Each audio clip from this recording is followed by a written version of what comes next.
Order of the day number 2, Second Interim Report Part 1 of the Joint Sessional Committee inquiring into matters related to the recommendations made in the final report of the Commission of Inquiry into the Tasmanian Government's response to child sexual abuse in institutional settings.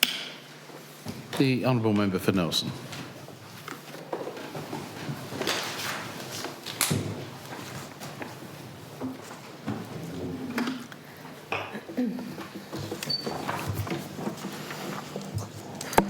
Mr President, I rise to speak on this motion, noting the Second Interim Report, Part 1. Pretty big for Part 1 right here, Mr President. The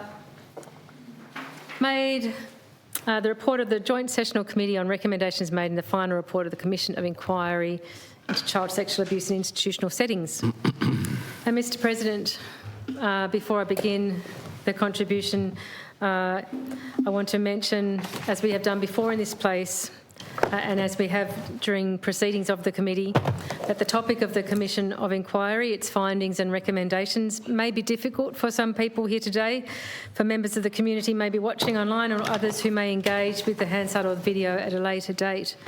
And so I encourage anyone who is impacted by the content matter in this contribution and in this debate to make contact with support services as required, and those would include the statewide sexual assault support line, which is a 24-hour support from local specialist counsellors, the Sexual Assault Support Service or Laurel House, and that can be reached on 1800 697 877 or 1800 My Support.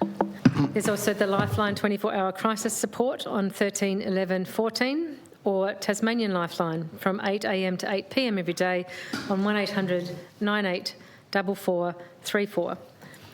There's also 1300 YARN, a 24-hour crisis support for Aboriginal and Torres Strait Islander people on 139276, or Relationships Australia from 9 a.m. to 5 p.m. Monday to Friday on 1300 364 277. Mr President, I speak to this report as the current chair of the committee, and at the outset I would like to thank Committee Secretariat Jenny Mannering and Support Alison Scott for their hard work to assist the committee. And I would also like to thank the current members of the committee who have been involved in producing this report, including in this chamber the member for Hobart and member for Rumney, and from the other place Cecily Rosell MP, Jess Green MP and Marcus Vermey MP. We have all had something of a journey in this committee, Mr President, and I would like to thank all previous members of the committee, including the member for Murchison from this place, who was the initial chair of the committee until June last year, and the member for Prosser, who was on the committee for its first few months in 2024 before he was elevated and shifted on to bigger and better things. Previous committee members from the other place also include Rebecca Pentland MP, Ella Haddad MP, Jackie Petrusma MP, Rebecca White MP, Miriam Beswick MP and Roger Yench MP. It has been quite the cast of thousands, Mr President. And given that, it's probably useful to provide some background explanation to that and the journey of this committee as a backdrop to this second interim report. This Joint Sessional Committee was formed in June 2024 with the terms of reference, and I'll just outline that so members here, particularly new members, understand what the intention is for the committee. The terms of reference are to inquire into and report upon matters related to the recommendations made in the final report of the Commission of Inquiry. And they include the following things, including the Tasmanian Government's response and plan to implement the recommendations, the Tasmanian Government's progress in implementing the recommendations, the outcomes related to the implementation of the recommendations, both partially and fully implemented, the monitoring of the progress reports provided to Parliament as provided for by Recommendation 22.1 by the Independent Child Safety Reform Implementation Monitor when appointed, and overseeing the performance and proper execution of functions of the Commission for Children and Young People as provided for by Recommendation 18.9, and any other relevant matters that either House may refer to the Sessional Committee and any other matters incidental thereto. And then further, number 2 in that term of reference is the number of members to serve on the committee was to be on the part of each of the chambers was to be 4 originally, Mr President. So it was a very big job, in fact, There were 191 recommendations from the final report of the Commission of Inquiry, just to remind members, 191. And many of those 191 are very comprehensive and complex recommendations in and of themselves with many parts. Originally, the scrutiny of those involved having to scrutinise ministers across portfolio areas that were the responsibility of 5 separate ministers. Now that's 4 separate ministers. The committee took evidence during the second half of 2024 via hearings with each of the relevant ministers at the time and in written updates from the government. That focused on scrutinising the early work of implementation of the recommendations. And then the committee took further evidence from non-government stakeholders in the early part of 2025 and was also focused around submissions and hearings. Of course, as with so many things in this place, Mr. President, work on preparing the report then was interrupted in June 2025 by the unexpected prorogation of Parliament for the very early state election that was called, and that delayed work quite significantly for some months. And that election not only delayed things, but it resulted in some significant changes to the committee's membership and a reduction of that membership from 8 to 6 when the committee was reformed after a couple of months after the election. So the committee on reforming in October 2025 was mindful of the delay of the work and the fact that the evidence that we had taken during 2024 was now somewhat dated and didn't represent a current picture of the progress of implementation. However, it was important to report on that evidence and, as a matter of public record, to have that reported to this place in the form of a report. And there were certainly, while some of the evidence was not necessarily an up-to-date reflection of where things were at, it did highlight some very important matters raised, and they are matters in many instances that would continue to be relevant, so important to make public and report on here. Mr. President, mindful of that delay in reporting on its work, the committee considered that to expedite things, given 191 recommendations to report on, it's a very big body of work, that it would be expeditious to present this second interim report of the committee in 2 parts. So we could progress one and have it tabled and then continue to progress the other. Because there was such a length and such a bulk of evidence to deal with. And that's how things have worked out. We tabled the report that we're noting today earlier in an earlier session of sitting, and then just today we've tabled the part 2 of this second interim report. So now the entirety of that body of work is now tabled in this place. And it's, as I said, it is not to be regarded as a current picture of where things are at as of today with implementing the Commission of Inquiry recommendations. It is a matter of historic record about the evidence we took during the time frame laid out from June 2024 to June 2025. So to explain the 2 parts, Part 1, which is the one we're noting today of the second interim report, includes consideration of evidence relating to recommendations from the Commission of Inquiry reports, Chapter 6, which is education, Chapter 9, which is out-of-home care, Chapter 12, which is youth detention. And this represents approximately half the recommendations in total from the final report of the Commission of Inquiry.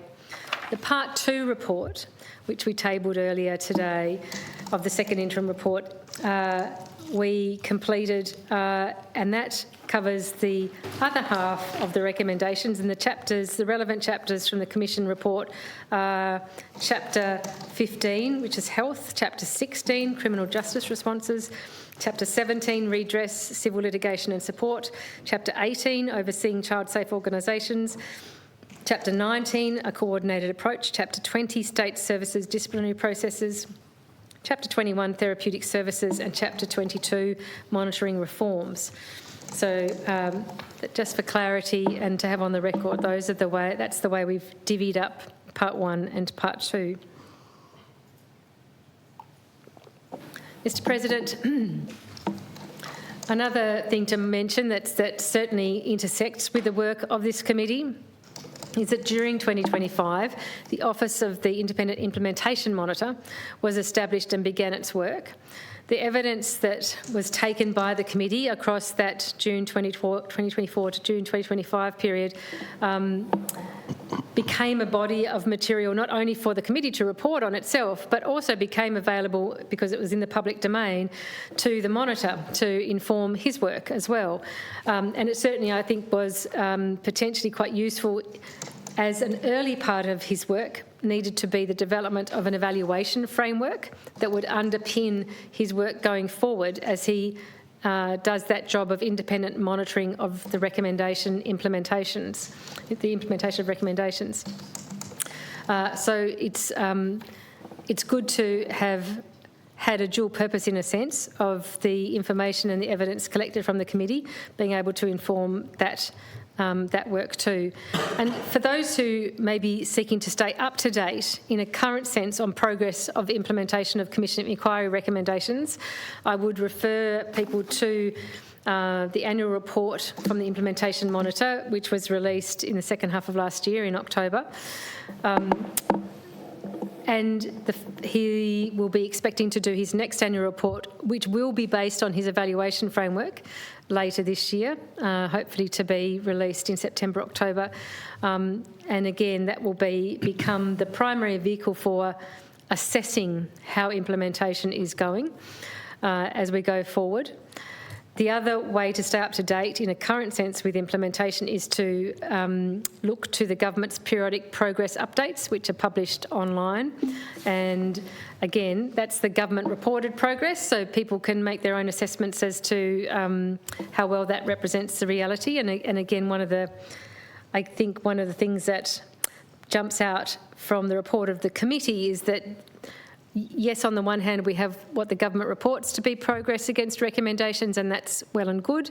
But also when we hear from others, particularly non-government external stakeholders, there's sometimes a gap between the perception of something that's been implemented or the extent to which it's been implemented successfully and that which is the observation of others in the space. So take the government progress reports as an indication, but it's not necessarily something that has been independently verified until the implementation monitor makes his assessment. Having said that, Mr. President, what we can also observe is that since the time the committee took that evidence from June 24 to June 25, there'll be instances in the report here, as we report on that people need to be aware of changes that have subsequently come to pass. And I'm just going to mention a few of those now for reference. Because while in the report it might be noted that something has yet to be done, because here we are a year later almost, then the evidence-taking period, we now have seen some more progress. So listed in the early stages of our Part 1 report of the Second Interim Report are some of the things that have occurred, and that includes the passage of various pieces of legislation. It includes tabling in Parliament of some independent reports like the Tataka report. It includes the Tataka report, and the Woolcott review. It includes annual reports being provided from some of the entities that have been established based on recommendations, like the Implementation Monitor, like the Office of the Independent Regulator. It includes progress being made on certain frameworks or policies or procedures and documents such things that relate to various recommendations, and certain outlines for the way forward on some of the recommendations. So there's been progress, and people can refer in the report to a list of things there. We did want to acknowledge that, knowing that people may read the report and think that we're still a ways back from where we'd like to be, progress has continued to be made. Mr. President, it's probably a good moment actually to make a broad observation.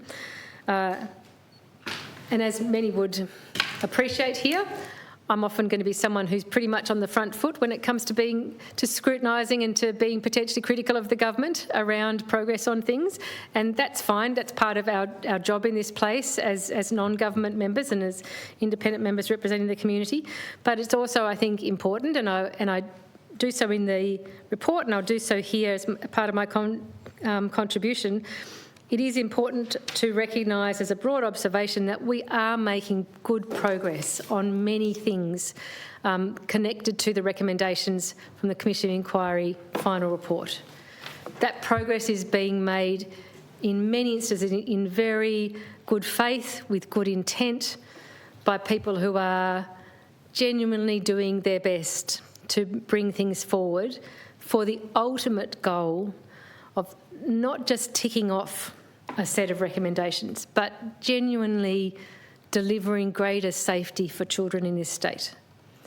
And I think it's very important to recognise all that strong work that is being made, even as we at times are noting things that perhaps could be done better, or things that aren't quite there yet, or highlighting observations or criticisms from others that may be relevant. All of those things, of course, are also well-intentioned and looking towards the ultimate outcomes that we are all deeply committed to seeing, which is improved safety for children in this state, and assurance that we, to the greatest extent we possibly can, don't see any institutional failures around protecting children from abuse in this state. So on both sides of that equation, there is important, significant work being done to make progress. There's diligent work being undertaken by many in the public service to deliver progress across, as I said, such a broad range of portfolio areas, and therefore also departments. So from the Department of Justice, the Departments of Health, Education, Children and Young People, from Police, Fire and Emergency Management, from DPAC. It's such a plethora of work across the whole of government, really. It's complex work, and I think it's no doubt presenting many challenges in some particular, in progressing some particular recommendations. And while much of that work is structural and process related, alongside that there's the less tangible but I think probably more significant task of cultural change that has to be delivered on. Because progress on structural and process tasks can be readily, I guess, reported on and ticked off in that sense of auditing. But it's the progress on cultural change that's much more challenging to be monitoring, to be measuring, to be demonstrating as in progress and as potentially arriving, somewhere that's improved. And that's something I think that is an area that's commented on in the committee's report in a number of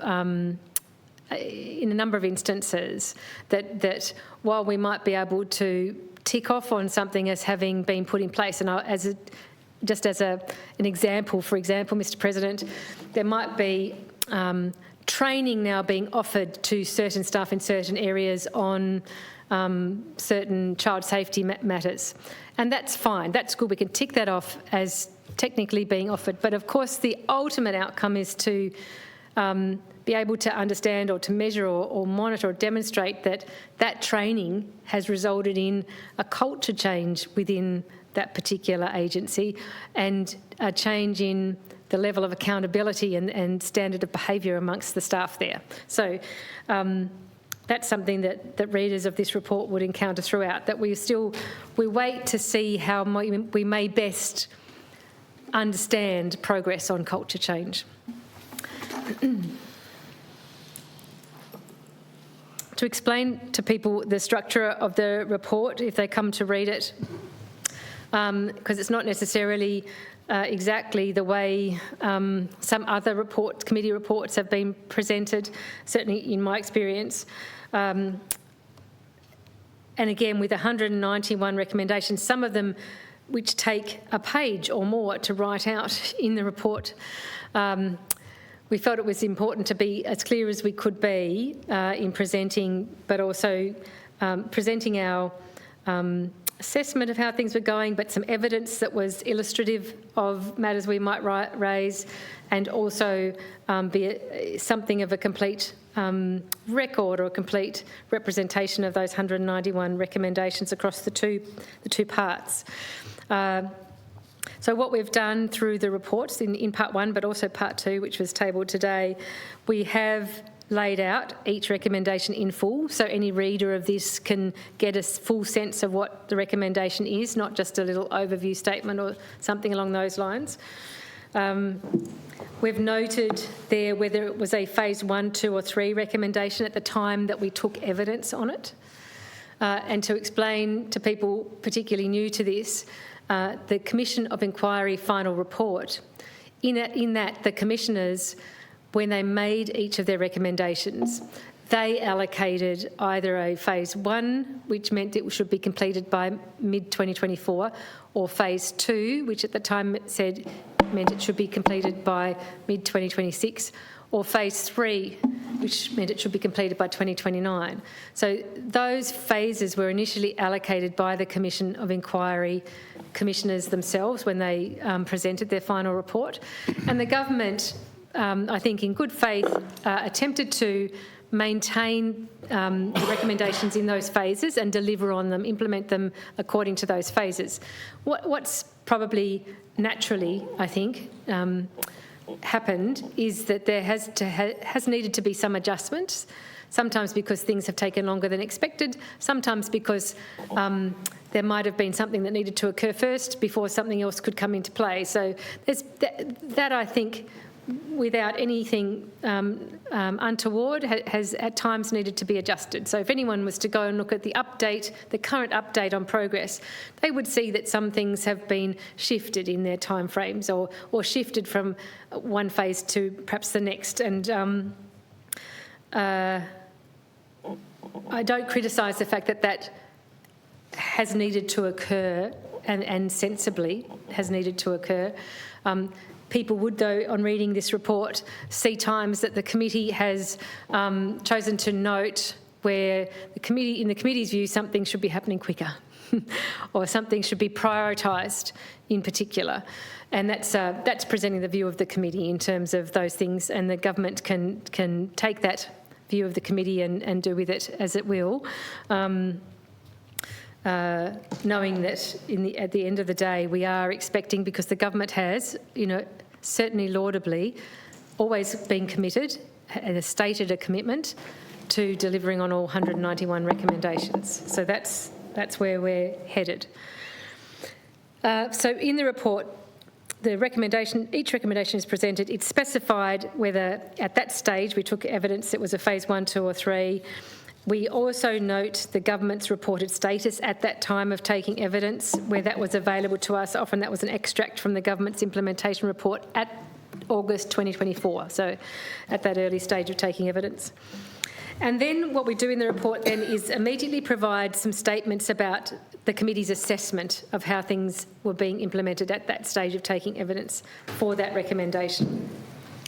And then after that, include some evidence from some extracts from evidence that sort of illustrate that or help readers to potentially understand the assessment statements that the committee has made in relation there against what we heard in evidence.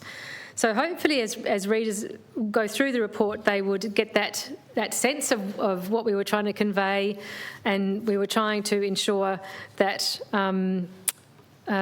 we presented something that faithfully showed what we heard in evidence and also was able to express the committee's view on what we were observing and hearing about. Mindful of time, I'm really, and because of how extensive this report is, Mr. President, I'm not going to go through in any level of granular detail each of the recommendations or specific assessments made.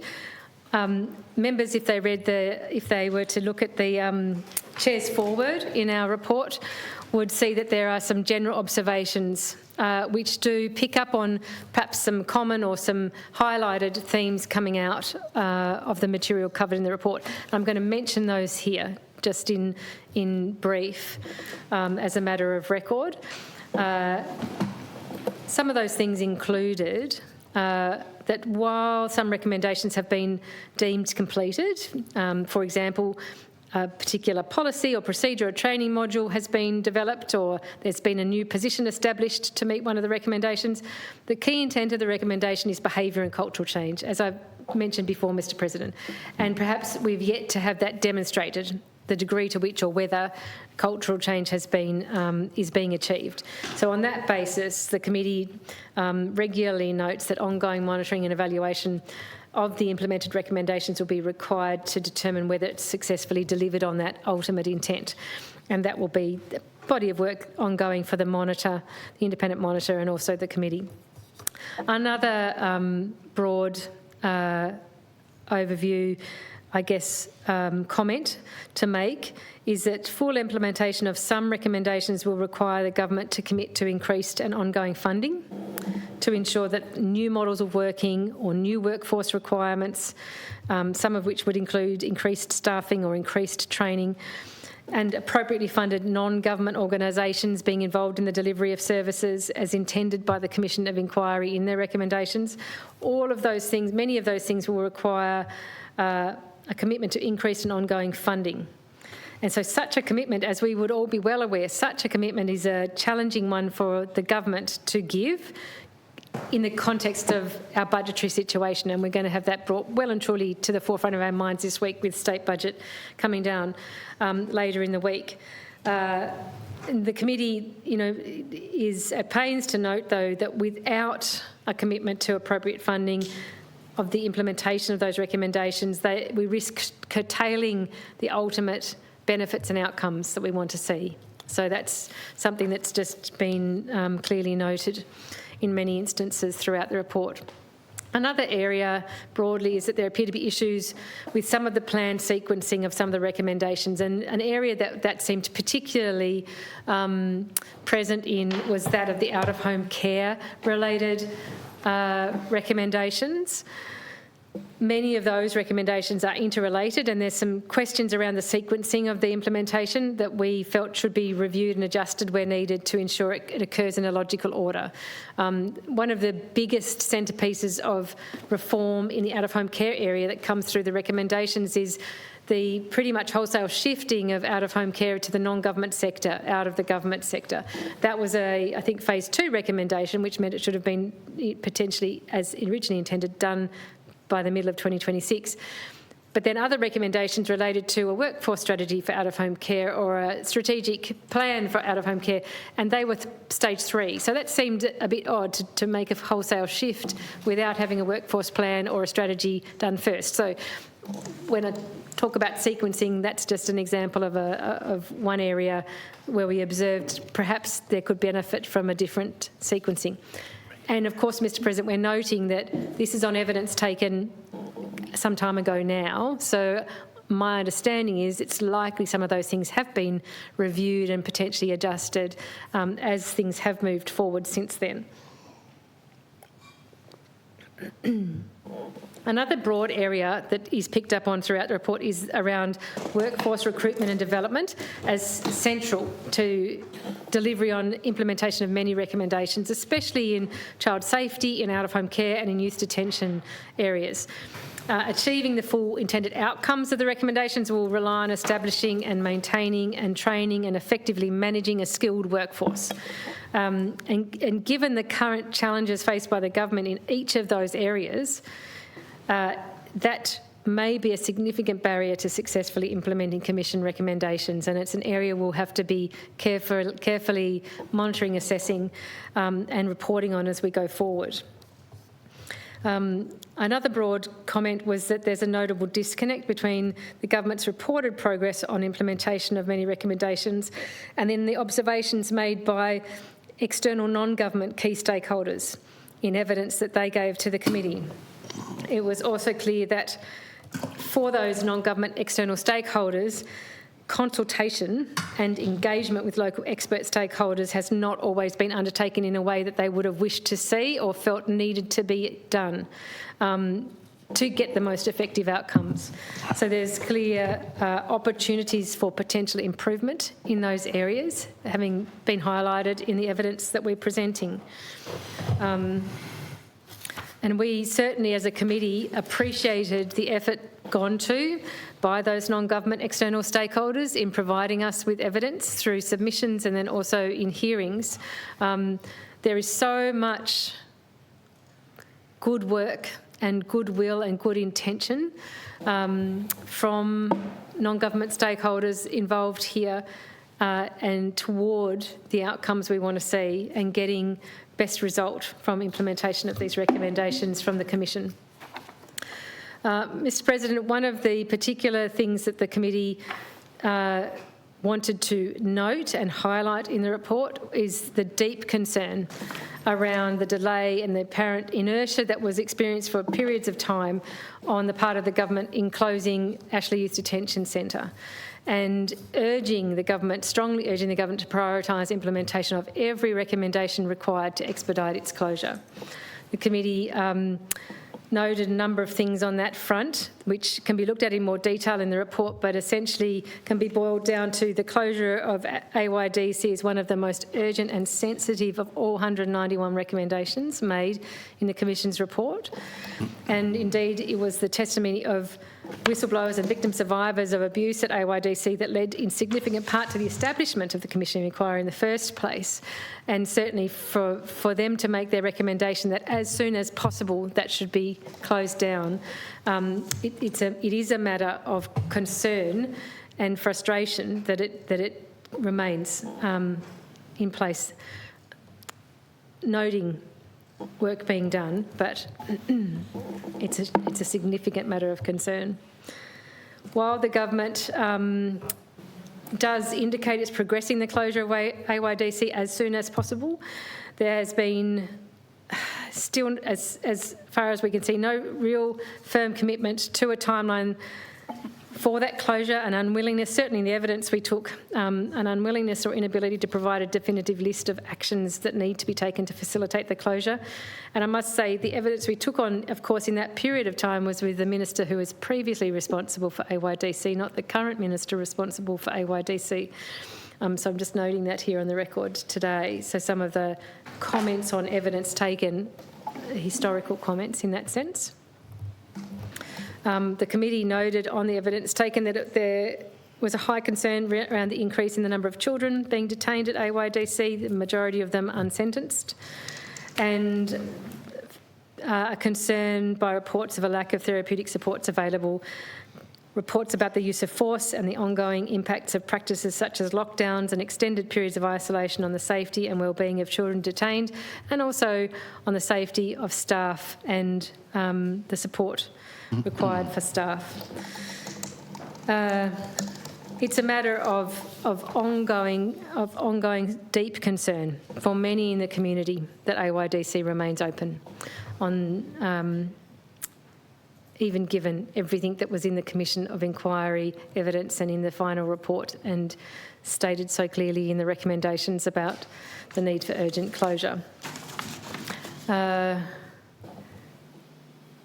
I won't say more about that, Mr. President, in the interest of time today, but it is an area that's of acute interest to me, and I know to others in this place, and one that we continue to monitor and be cognizant of in a fairly close way. Other things that we as a committee have highlighted in terms of prioritisation relate to progressing the recommendation to raise the age of criminal responsibility, that is fundamental. Of course, that's linked also across to what's needed to be done in order to close AYDC as soon as possible. There's a lot of nexus there between the two. We also have highlighted some concerns about the way certain funding has been allocated, in one instance via an election commitment rather than through an appropriate department-led tender process for such a sensitive area of service delivery to an incredibly vulnerable cohort of children. And again, an area that I'm particularly concerned about, but I'm not going to go into detail about in this place today in relation to this report. It will be something that continues to be looked at, I think, through other scrutiny mechanisms and through this committee in an ongoing way. So, Mr President, to sort of wrap things up, it's also a matter of where to from here for this committee, because its job changes and evolves, particularly given the establishment of the office of the Independent Monitor. And in this 2025-26 year, that Independent Monitor now has an evaluation framework in place and will be fully undertaking his role and reporting in his annual report later in the second half of the year on the government's progress and the assessments he's made of it. In a sense, the committee at that point steps back slightly from the role of having to closely monitor progress on every recommendation. What will then become the focus of scrutiny for the committee will be the Implementation Monitor's report to Parliament, and that will become a prompt for the committee to then scrutinise the government, the ministers and the departments responsible on matters that are, I guess, highlighted or raised or drawn to our attention via the monitor's reporting processes. So, slight adjustment. In some ways that is going to be a more realistic task for the committee, because in an ongoing sense it would be well nigh impossible in an up-to-date contemporary way through our committee system for the committee to be providing a very contemporary, up-to-date report on progress of implementation of these recommendations in an effective, timely way going forward. So now, looking ahead from the next part of our work onwards, I think that process of implementation monitors, assessment and reporting, and then the committee on the basis of that providing an additional layer of scrutiny of government and government ministers becomes a workable work plan. While I gather my thoughts. Of course, we will also continue to, in a similar way, monitor the ongoing activities and reporting of some of the other entities that are being established under the recommendations, and that would include the new Commission for Children and Young People, which will come into play in the near future, and also the Office of the Independent Regulator as it exists now as a separate entity, and then ultimately when it becomes subsumed into the new Commission for Children and Young People as well. The committee will continue an oversight role in relation to those entities and will draw on the work that they do to further scrutinise the government on implementation of Commission of Inquiry recommendations. So with that, Mr President, that's really barely scratched the surface of the actual bulk of material and comments and assessments in our second interim report, part 1. However, in the interests of it being a public record of the work that the committee's done, I commend it to members here. Part 2, as I said, tabled today, will also now be available in the public domain. They'll become part of the parliamentary record. And the committee, as with so many people working on this across government and in the non-government sector, the committee remains absolutely fully behind the outcomes we wish to see here, which is a greater safety for Tasmanian children, particularly vulnerable children who are part of our institutional settings in this state and under the responsibility of the state, and committed to continuing the work of scrutiny and oversight as we go forward. So I commend the reports to members and hope that we will see, as we report next time, even greater progress on many of these things. The question is the report be considered and noted. Question is the report be considered and noted. The Honourable Member for Nelson in reply. Thank you, Mr President. Just briefly, I appreciate the government's contribution on the report and note that ongoing work and the commitment to continuing to work with the committee going forward. And we certainly were intending to do our diligent work scrutinising going ahead. And thank you particularly to the member for Rumney for her contribution as a fellow member of the committee. Very generous comments you made. It's very positive to hear that that committee, I agree, it has a very good sense of working together towards a common goal. And I've appreciated the input and support from all members in pushing this work forward. So thank you to everybody, and commend the report. Question is the report be considered and noted. Those of that opinion say aye. Aye. Contrary, no. I think the ayes have it.